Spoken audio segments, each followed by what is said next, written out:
اب سعودی عرب کا وزٹ ہونے والا ہے انشاءاللہ.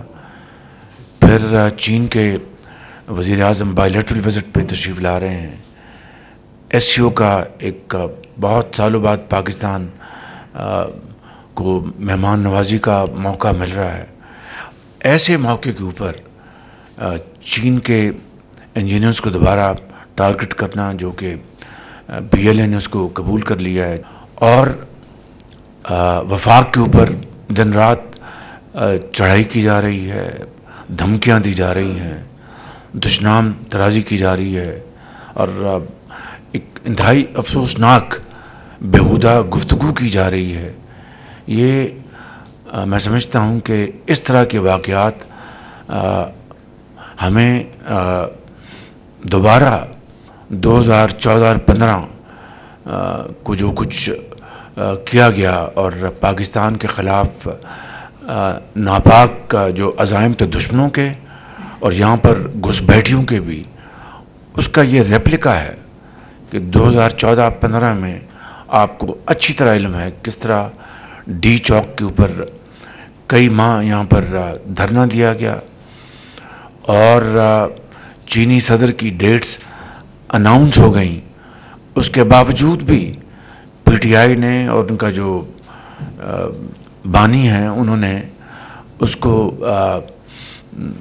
قطعاً اس بات کو انہوں نے فیکٹر نہیں کیا کہ اگر چینی صدر کا دورہ ملتوی ہو گیا تو اس کا کتنا پاکستان کی جو اپنی جو اس کا امیج ہے اس کو ڈیمیج کرے گا، اور کتنا پاکستان کی جو معیشت ہے وہ اس کو نقصان پہنچے گا. اور میں یہاں پر وہ واقعہ آپ کو سنانا چاہتا ہوں. جب چینی سفیر نے آج کل وہ وہاں پر فارن آفس میں بیجنگ میں وہ وائس منسٹر ہیں، بہت پاکستان کے دوست ہیں، وہ یہاں پر سفیر تھے، اور پھر حکومت پاکستان نے پوری کوشش کر لی مگر انہوں نے دھرنے کو ملتوی کرنے کو یا 3-4 دن کے لیے انہوں نے اٹھانے کے لیے کوئی انہوں نے مثبت جواب نہ دیا.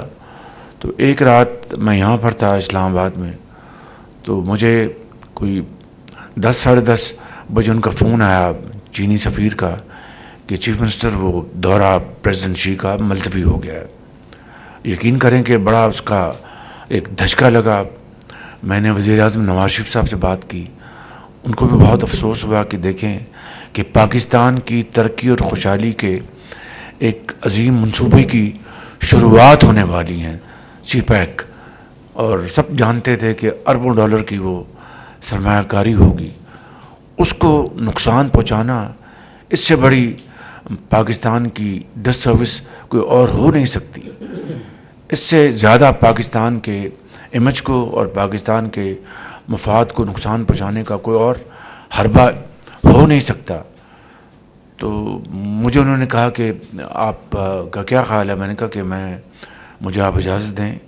یہ میں آج اس لیے بات بتا رہا ہوں تاکہ ہمیں اور قوم کو پتہ ہونا چاہیے کہ کس طریقے سے اس زمانے میں کیا حرکتیں کی گئیں اور کس طرح پاکستان کی جڑوں کو کاٹنے کے لیے کیا ایک سازش کی گئی. تو میں نے کہا کہ مجھے آپ اجازت دیں، میں جنرل رحیل کو ملتا ہوں. He was then the chief army staff. میں ان کو ملتا ہوں کل، اور چینی سفیر کو بھی میں لے کے چلتا ہوں اور ان سے جا کے ہم بات کرتے ہیں کہ وہ ایک ایفرٹ کریں اور یہ ہٹوائیں، ورنہ یہ معاملہ بہت خراب ہو جائے گا.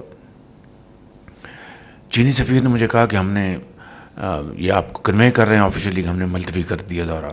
تو میں نے کہا آپ رکیں، میں ایک ایفرٹ کرتا ہوں.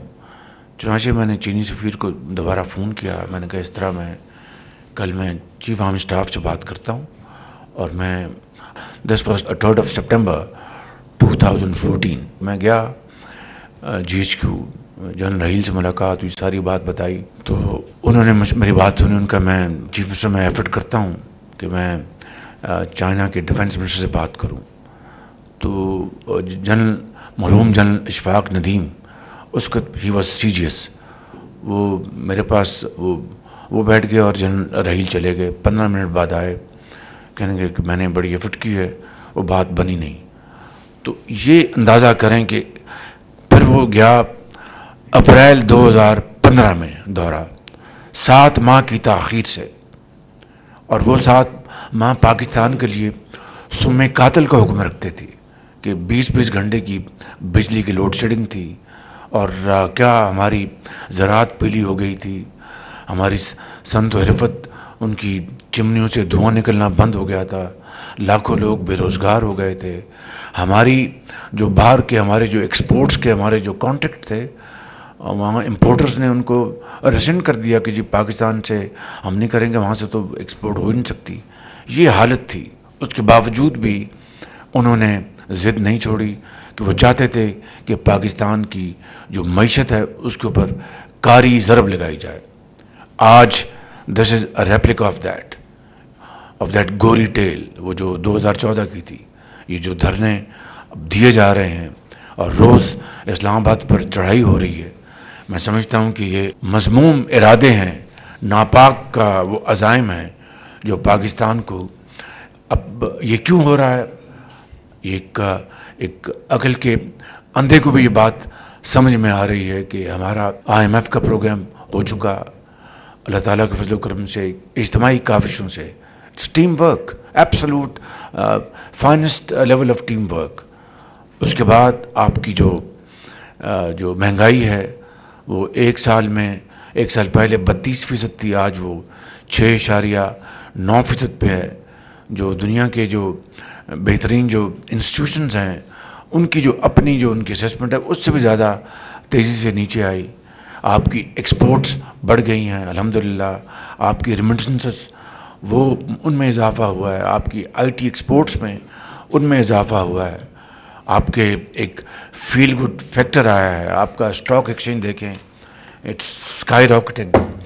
یہ وہ وجوہات ہیں جن کی بنا پر یہ جو ایک جتھا ہے اس کو یہ منظور نہیں کہ پاکستان ترقی کرے، غریب کی حالت سنور سکے، مہنگائی کا بوجھ کم ہو.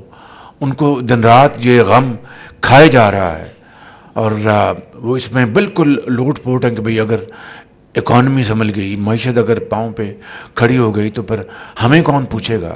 لہٰذا اپنا یہ بازار گرم کرو، ہر جگہ ادھم مچاؤ، وہاں پر جتھے جو ہیں وہ جائیں. وہاں پر پولیس کا افسر ایک سپاہی شہید ہوا اسلام آباد میں. اور ہر جگہ اب جہاں پر افراتفری مچائی جائے گی، جہاں پر شور و غل ہوگا، جہاں پر دھرنے دیے جائیں گے، تو کون آ کے سرمایہ کاری کرے گا؟ کون پاکستان میں آ کے اپنا یہ رسک لے گا؟ میں سمجھتا ہوں کہ یہ بات بالکل دیوار پہ لکھی ہے کہ سرمایہ کاری وہیں ہوتی ہے جہاں پر حالات پرسکون ہوں، جہاں پر امن ہو، اور جہاں پر سب کو پتہ ہو کہ اس کا سرمایہ جو ہے وہ اٹ از پروٹیکٹڈ. تو میں سمجھتا ہوں کہ آج یہ بات ہمیں اچھی طرح سمجھ لینی چاہیے کہ یہ تمام جو کاروائیاں کی جا رہی ہیں، اور KP سے وزیر اعلیٰ کی ان کی سربراہی میں جو اٹک میں ابھی پرسوں آپ نے دیکھا ایک میدان اپنے لگا ہوا تھا فائرنگ کی، ان کے جو جلوس تھے اس میں یہ بات اب it is established beyond any رے آف ڈاؤٹ کہ ان کے جلوس میں افغان تھے شہری، ان کے جلوس میں سرکاری پولیس کے لوگ تھے اور دوسرے اہلکار تھے، ان کے جلوس میں موجود تھے جہاں سے ہوائی فائرنگ ہوئی. تو کہنے کا مقصد یہ ہے کہ اگر پاکستان کو ترقی اور خوشحالی پہ کی طرف گامزن کرنے کے لیے اتنی کاوشیں کی جا رہی ہیں، اور یہ بات عوام کو کسی بات کا میں سمجھتا ہوں کہ ان کو نہ بتانا یہ اپنے آپ سے زیادتی ہے اور اس ملک سے زیادتی ہے. اب اگر IMF کے اس پروگرام کے ذریعے پاکستان کی جو معیشت ہے اس کو ہم مستحکم کر لیں، اور اپنے جو ترقی اور خوشحالی کے جو گروتھ پروگرام ہے ہوم گرون، اس کو اگر ہم اب کک سٹارٹ کر رہے ہیں تو اس کے راستے میں یہ رکاوٹیں اور یہ منظم سازش کے ذریعے اس کو سبوٹاج کرنا، اس سے بڑی ملک کے ساتھ دشمنی کوئی اور ہو نہیں سکتی.